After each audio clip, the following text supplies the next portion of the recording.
बिस्मिल्लाहिर्रहमानिर्रहीम। अस्सलाम वालेकुम नाज़रीन, तमाम देखने वालों को हेल्थ टीवी की तरफ से और क्लिनिक ऑनलाइन की तरफ से दिली ईद मुबारक हो। नाज़रीन, फ़ितरत है इंसान की, जो चीज़ बहुत पसंद होती है ना और आपसे कोई मांग ले तो ज़बरदस्ती तो वो ले एक अलग बात है, लेकिन आपसे मांगे और आपको बहुत पसंद है तो देना अजीब सा लगता है कि इतनी अच्छी चीज़ है, हमें पसंद है। और अगर वो चीज़ औलाद हो और आपसे कहें कि आप अपनी औलाद दे दें, सोचें एक सेकंड के लिए, मैं कहता हूँ सिर्फ इस बात को सोच लीजिए कि आपसे कोई कह दे अपनी औलाद दे दें, आप हमें देंगे? आप कभी नहीं देंगे। और आपको बहुत ही अकलौती और चहेती औलाद हो, हम कहते हैं कि भाई आप दे दीजिए, बहुत मुश्किल है। लेकिन यही चीज़ है, ये जो इस दुनिया में नबी आए हैं, अम्बिया आए हैं, इनमें और आम इंसानों में यही फ़र्क था। इसीलिए शायद वो नबी हैं कि हज़रत इब्राहीम अलैहिस्सलाम ने अल्लाह ताला की रज़ामंदी के लिए अपनी औलाद की क़ुरबानी देने से भी गुरेज़ नहीं किया। लेकिन अल्लाह ताला भी ऐसा है, अल्लाह ताला ज़ालिम थोड़ी है। अल्लाह ताला सिर्फ नीयत देखता है। अल्लाह ताला को क्या शौक़ है कि किसी की औलाद को क़ुरबान करवाएं, लेकिन अल्लाह ताला ने नीयत देख ली और वो सुरखरू हो गए। यही जो सुन्नत है उनकी, इस पे हम अमल पैरा होते हैं और हर साल ईद को मनाते हैं। और इसलिए ईद का अब हमने मुख्तलिफ़ नाम कर दिए। ईद का नाम हमने रख दिया है सिर्फ गाय लाना, बकरे लाना, लेकिन ईद की जो असल रूह है वो भी इस प्रोग्राम में डिस्कस करेंगे। यस, गाय बकरों के अगर तस्करा ना हो तो वो भी फिर ईद का मज़ा नहीं है, वो भी बातें करेंगे, सारी बातें करेंगे। और इस हवाले से आज हमारे मेहमान बड़े डिफरेंट और बड़े अच्छे मेहमान आए हुए हैं, उनसे आपका तारुफ़ कराता हूँ। सबसे पहले हमारे साथ मौजूद हैं एक ऐसी शख्सियत लोग पाकिस्तान से की वजह से पहचाने जाते हैं। नो डाउट ये पाकिस्तानी हैं और उनको पाकिस्तानी होने पे फ़ख्र भी है, लेकिन बहुत सारी जगहों पे दुनिया में पाकिस्तान की पहचान इनकी वजह से हुई है। 3-4 हिंट दूंगा, आप खुद समझ जाएंगे। बहुत अच्छे ऑर्थोपीडिक सर्जन, स्पोर्ट्स से बहुत गहरा लगाव, स्पेशली क्रिकेट से बहुत ज़्यादा, स्पोर्ट्स मिनिस्टर सब समझ गए होंगे, डॉक्टर मोहम्मद अली शाह साहब ऑर्थोपीडिक सर्जन हैं और इस वक्त सिंध के स्पोर्ट्स मिनिस्टर भी हैं। इनके साथ हमारी इस प्रोग्राम की एक बहुत जानी पहचानी शख्सियत, आपने पिछले बहुत दिनों से देखा होगा इन्होंने, और मेंटल हेल्थ के हवाले से जब भी कोई प्रोग्राम होता है और डॉक्टर साहिबा पिछले 4-5 हफ्तों से हमारे प्रोग्राम में कंटिन्यूस आ रही हैं। डॉक्टर तबस्सुम अलवी साहिबा जो कि कंसल्टेंट साइकियाट्रिस्ट हैं और कारवान हसन का ताल्लुक़ है। अस्सलाम वालेकुम। अस्सलाम वालेकुम जी, आप दोनों को ईद मुबारक। मुबारक जनाब, बहुत बहुत। सर आपसे तो अभी मैं प्रोग्राम के बीच में गले में ज़रूर मिलूँगा। डॉक्टर साहब ये बताइए, सबसे पहले आज आप बहुत डिफरेंट लग रहे हैं और बहुत अच्छे लग रहे हैं। देखिए शहजाद भाई, आपको पता है कि हर साल ईद पर मैं ये ड्रेस ज़रूर पहनता हूँ, क्योंकि ये जो लाल टोपी है इसका एक अपना एक मज़ा है। वालिद साहब हमारे हमेशा, क्योंकि अलीगढ़ मुस्लिम यूनिवर्सिटी से ग्रेजुएशन किया था उन्होंने, तो वह हर साल बचपन में यही पहनते थे और यूनिवर्सिटी में ये पहन के रोज़ाना जाते थे। तो ये हमारी गुड ओल्ड ट्रेडिशन है मुसलमानों की।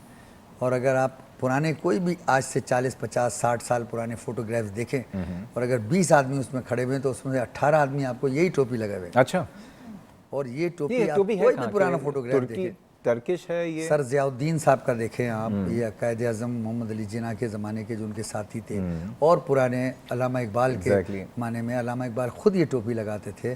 तो इस टोपी की अपनी कुछ अच्छाइयाँ हैं, बहुत अच्छी। ये एक बड़ी लाइट हेडेड सी होती है।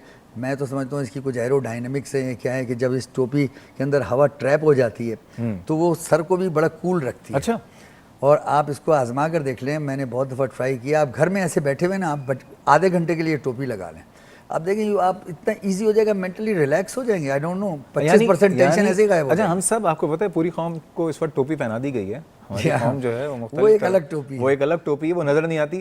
तो यानी लेकिन ये वाली टोपी पहन लें तो उस टोपी का जो स्ट्रेस है वो खत्म हो जाएगा और सर में गर्मी भी नहीं लगती। सरप्राइजिंगली इसमें कुछ एयर ट्रैप मैकेनिज्म ऐसा रखा है, तो कमाल है उस टोपी ईजाद करने वाले को। और फिर इसकी अपनी एक खूबसूरती है, एक अपना एक स्टाइल है और एक डेकोरम है।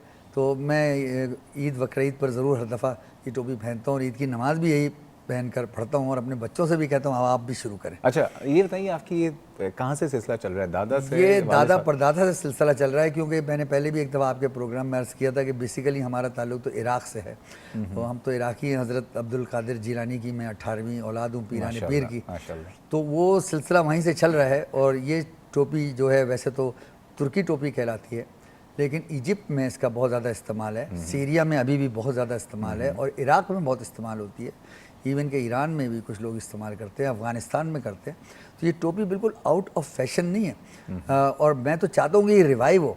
इसके पहनने का एक मज़ा है, एक प्लेजर है। और आप घर पर ट्राई करिएगा, मैं आपको एक टोपी भिजवाता हूँ ऐसे। बस डॉक्टर साहब मैं वेट कर रहा हूँ, तमाम लोग सुन लें। डॉक्टर साहब ने कहा है कि हम लोगों के ऊपर इतनी तरह की टोपियाँ बना दी गई हैं, लेकिन वो जो स्ट्रेसेस हैं, डॉक्टर साहब भी कहते हैं इसकी एरोडायनेमिक कुछ ऐसी है कि अगर आप बहुत स्ट्रेस में हैं, आप परेशान हैं, टोपी लगा लीजिए, आप देखें आपका सर हल्का हो जाएगा। आपको बिजनेस का कोई प्रॉब्लम हो, कारोबार का हो, कोई हॉस्पिटल का टेंशन हो, कोई घर का टेंशन हो, कोई स्पोर्ट्स, किसी किसी में कोई प्रॉब्लम हो, आप ये टोपी लगाकर आधा घंटा बैठें और you will feel a change, automatically you feel here you are a relaxed man. यानी बिजली का बिल जो आता है या टेलीफोन का बिल, वो भी देखने कम से नजर वो आने देखने लगेगा। से पहले टोपी लगा लें हैं, तो आपको बिल तो कम नहीं होगा। ये अमेजिंग क्वालिटी है इस टोपी। डॉक्टर साहब से पूछते हैं क्योंकि एक साइकियाट्रिस्ट हैं। जी, ये ज़रूर डॉक्टर बताएंगे। साहब ये बताइए, पहली बात डॉक्टर साहब ने जो टोपी में ताल्लुक बात कर दी है, हमारी जो हम ईद मना रहे हैं, ईद की हम ईद मनाते हैं, खूब बातें भी होती हैं, बातें करेंगे भी, जानवर लेके आते हैं, और जानवरों की तो आजकल आपको पता है कि शो ऑफ है, ठीक है ना। टाइटैनिक जितनी तो आजकल गायें हो गई हैं, ठीक है, तो और जितने हीरोइन हमारी फिल्मों में पैसे नहीं लेती हैं काम करने के, उससे ज़्यादा तो बकरों की कीमतें हो चुकी हैं। तो सेलिब्रिटीज़ हमारे गाय जानवर हैं, लेकिन हमारी इस कुर्बानी की असल रूह क्या, आप क्या समझती हैं, हमारे मकसद क्या है इस ईद का? देखिए, मकसद तो वही है जो आज से हज़ारों बरस से जो बात बार बार होती है कि हम अपने दिल में अपनी जगह इस बात को समझें कि जो हज़रत इब्राहीम अलैहिस्सलाम ने अपने बेटे हज़रत इस्माईल अलैहिस्सलाम से कुर्बानी मांगी और उन्होंने सर तस्लीम खम किया उस चीज़ के ऊपर, और अल्लाह ताला ने किस तरह से उनको नवाजा और किस तरह से उनकी उस नियत को और रूह को कबूल किया। तो हमसे जो मुझे समझ आती है इससे, तो वो यही समझ आती है कि अल्लाह ताला हम सबसे ये चीज़ मांगता है, कहीं ना कभी ज़िंदगी में किसी भी मोड़ के ऊपर हमसे कुर्बानी चाहता है, और ये जो हर साल हम ये मनाते हैं, ये उस रूह को ज़िंदा रखने के लिए ये चीज़ की जाती है, कुर्बानी मनाई जाती है, एज अ सिंबल के तौर पे होता है ये तो, और वो हम करते हैं ताकि हम अपने दिल में उस चीज़ को पैदा कर सकें और उस चीज़ को अपने अमल में कभी ना कभी ला सकें जो हमसे मांगी जाएगी कभी ना कभी, जो भी हमारी हैसियत है। ज़रूरी नहीं कि वो औलाद की कुर्बानी हो, वो कुर्बानी किसी भी किस्म की हो सकती है, अपने नफ्स की है, अपने नफ्स की कुर्बानी है। हम 24 घंटे अपने नफ्स के गुलाम हैं। बिल्कुल बिल्कुल, ठीक है ना, अपने नफ्स के ख़िलाफ़ ही अपनी नाजायज़ ख्वाहिशात, अपनी जो हम लोगों ने अपने आप को मटीरियलिज्म के पीछे हम जो पागल हुए हैं, अपना ज़हनी सुकून ख़राब कर दिया ना। स्ट्रेस और एंजाइटी में हम जब भी प्रोग्राम करते हैं, देखें लाइन लगी हुई है, ये होता है पुरसुकून रहने का क्या कोई नुस्खा है? सादगी। ये क्या आपने बात कर दी, ये तो सबसे मुश्किल काम है आजकल। देखिए, बात ये कि अपने आप को लिमिट करना, जितना ज़्यादा हम अपनी ख्वाहिशों को, अपने नफ्स को बड़ा करते जाते हैं, उतनी ज़्यादा हमारे ऊपर स्ट्रेस, परेशानियां बढ़ती जाती हैं। अपने आप को लिमिट करके रखें, अपने आप को पहले तो समझना कि हमारे पोटेंशियल्स क्या हैं और हमें किस हद तक जाना है। हमारी ना लिमिटेशंस हैं ना बाउंड्रीज हैं, हमें पता ही कुछ नहीं अपने बारे में। अच्छा, पहले कहते थे जितनी चादर देखो उतने पाँव फैलाओ, अब हमारी ख्वाहिशात इतनी हो गई हैं कि हमारे चादर जो है वो रुमाल बन चुका है। बात ये है डॉक्टर शहजाद साहब के ख्वाहिशात का कभी एंड ही नहीं होता, there is no end to it. आप एक कार खरीदेंगे, आप कहेंगे यार एक बीवी के लिए भी ले लूँ, फिर बच्चों के लिए भी ले लूँ, वो एंड ही नहीं होगा। फिर कहेंगे 4-5 मोटरसाइकिलें भी ले लूँ, नौकर बाज़ार से सब्ज़ी लेकर आते हैं, पैदल जाते हैं, तो इसका कोई एंड नहीं होता। असल बात यह है कि आपको कॉन्टेंटेड होना चाहिए। आपको ये सिर्फ डायलॉग बोलने की बात मैं नहीं कर रहा हूँ, बल्कि हकीकत में होना चाहिए। और हमारे मुल्क में इस वक्त सबसे बड़ा एक, बहुत सारी प्रॉब्लम है लेकिन एक बहुत बड़ी प्रॉब्लम ये है कि हमारी हिरस, हमारा लालच, हमारी तमा ख़त्म नहीं होती, और हम एक दूसरे से सबकत ले जाने की कोशिश करते हैं कि अगर पड़ोसी ने 1 बकरा किया तो मैं 4 करूँगा, अगर पड़ोसी 60,000 रुपये का बकरा लेकर आए तो मैं तो 2 लाख रुपए का लेकर आऊँगा। अच्छा, कुर्बानी अब जो कुछ हो गई है, वैसे अब हमारी यहाँ कुर्बानी शो ऑफ नहीं होगी, आप क्या समझते हैं? जी बहुत ज़्यादा। मैं आपके इस चैनल के तवज्जुद से यही आम लोगों को भी मैसेज दूंगा। आज भी मैं किसी चैनल पे एक प्रोग्राम देख रहा था कि साहब वो सिब्बी में दिखा रहे हैं कि जी वो जानवर जो है 80,000 का हो गया, 90,000 का हो गया, लोग खड़े हुए कह रहे हैं कि जी हम नहीं ले सकते और ये बहुत महंगा हो गया। और ये बात असल में ये कि अल्लाह ताला ने ये नहीं कहा है कि अगर आप नहीं ले सकते, ये कंपलसरी नहीं है। अगर आप काबिल इस्तात हैं, अगर अल्लाह ताला ने आपके अंदर ताकत दी है, पैसा है, आप ज़रूर दें। लेकिन 1-2 पॉइंट मैं इसमें ज़रूर बड़े वाजे करना चाहूँगा पूरी कौम के लिए। एक बात तो ये कि शो ऑफ बिल्कुल नहीं होना चाहिए। आपको कतन बताने की ज़रूरत नहीं है कि ये गाय मैंने 2 लाख की ली थी, ये 2.5 लाख की ली थी। इससे आप ये सोचेंगे जो आपके बराबर में पड़ोसी है, उसका बच्चा सुन रहा है और वो नहीं खरीद सकता, नहीं अफोर्ड करता, उसके दिल पर क्या गुजरती होगी। कभी खुदा के लिए ये तो सोचे। आप तो खुश हो गए कह करके जी मैंने 1.5 लाख रुपए की गाय ली है। भाई कोई बात नहीं, देखिए मैं कंसल्टेंट ऑर्थोपेडिक सर्जन हूँ, मिनिस्टर हूँ, सब कुछ है। भाई मैं तो सस्ते से सस्ता बकरा लेकर आता हूँ। मैं तो अपने ड्राइवर को कल भी कह रहा था यार कोई 15-20 हज़ार रुपये का ले लो यार, तो नहीं कर रहे क्योंकि डॉक्टर साहब। शो ऑफ करने की जरूरत नहीं है, क्या जरूरत है, जानवर बीमार नहीं होने सही कह रहे हैं चाहिए। आप ये। जब बिल्कुल, मैंने आज भी अपने ड्राइवर से कहा है कि भाई 15-20 हज़ार 25-22 हज़ार का ले लो यार, पिछले साल तो 12 हज़ार का लिया था, और मैं यही करता हूँ हर साल। ये लें भाई, सुने मैं आप, आपको बिल्कुल सीखें। क्लियर बता रहा हूँ, मैं बिल्कुल हर साल पाबंदी होती है कि जो एक जानवर बीमार नहीं होना चाहिए, हेल्दी होना चाहिए, रीजनेबल होना चाहिए। अच्छा, बीमार जानवर की बात की है डॉक्टर साहब, ये बताइए, हड्डियां तो आपने बड़ी जोड़ी हैं, मुझे पता है आप क्या कहने वाले हैं। क्या बकरे और गाय के भी ऐसा हुआ है कि लोगों ने कहा हमारे बकरे को फ्रैक्चर हो गया है या गाय लेके आ गए इसके हाथ हड्डी टूटी हुई है? जी जी बिल्कुल ऐसा होता रहता है, और अक्सर जब बच्चे गली में अपने कुर्बानी से, ईद से 2-4 दिन पहले जब जानवर आ जाते हैं घर में, तो बच्चे रस्सी से लेकर भाग रहे होते हैं। कभी ऐसा हुआ था 2 साल पहले, एक वो था बकरा था, उसका शोल्डर डिसलोकेट कर दिया, ज़ोर से खींचा रस्सी को तो शोल्डर डिसलोकेट हो गया। तो पूरे मोहल्ले वाले लेकर मेरे पास आ गए, मैंने कहा कोई बात नहीं, उसको लगाया एक केटामीन का इंजेक्शन और उसको मैंने घर में ही रिड्यूस कर दिया, ले भाई जानवर सही हो गया। क्योंकि आपको पता है कि अगर फ्रैक्चर हो जाए, कुछ हो जाए, तो शायद जहाँ तक मेरा इल्म है कि उसको कुर्बानी जायज़ नहीं होती, तो फिर तो आप बाद में घर में बना के खा लें। लेकिन डिसलोकेशन एक ऐसी इंजरी है, जोड़ पर से निकल गया, वो शोल्डर उसका रिड्यूस कर दिया और जानवर सही हो गया। तो ये छोटी मोटी चीज़ें तो होती हैं, कोई मरहम पट्टी करनी हो कर देते हैं आप? जी हाँ, बिल्कुल बिल्कुल बिल्कुल कर देते हैं, और आई क्वाइट एंजॉय इट।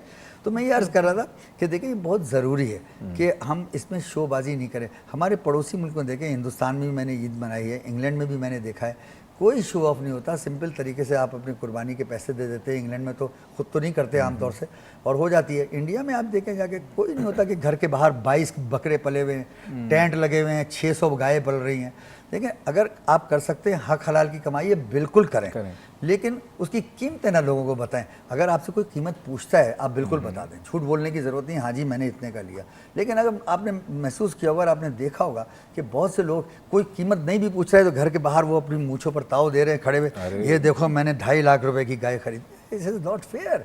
आप उन लोगों को कितना दिल बुझा रहे हैं, कितना उनको आप किस एक ज़हनी कशमकश में मुब्तला करें। तो ऐसी ईद का क्या फ़ायदा।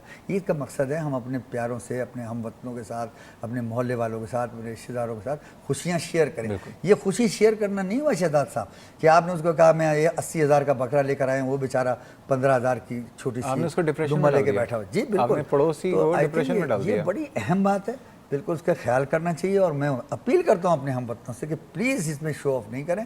आराम, जो अल्लाह ताला ने आपको हक हलाल का दिया आप ज़रूर करें, मैं मना नहीं कर रहा। आप 5 लाख की गाय लेकर आए, लेकिन उसका ढंडोरा ना पीटें। इसी ढंडोरा पे एक थोड़ा सा ढंडोरा हम पीटेंगे। हम जा रहे हैं एक छोटे से ब्रेक पे, हमारे साथ रहिएगा।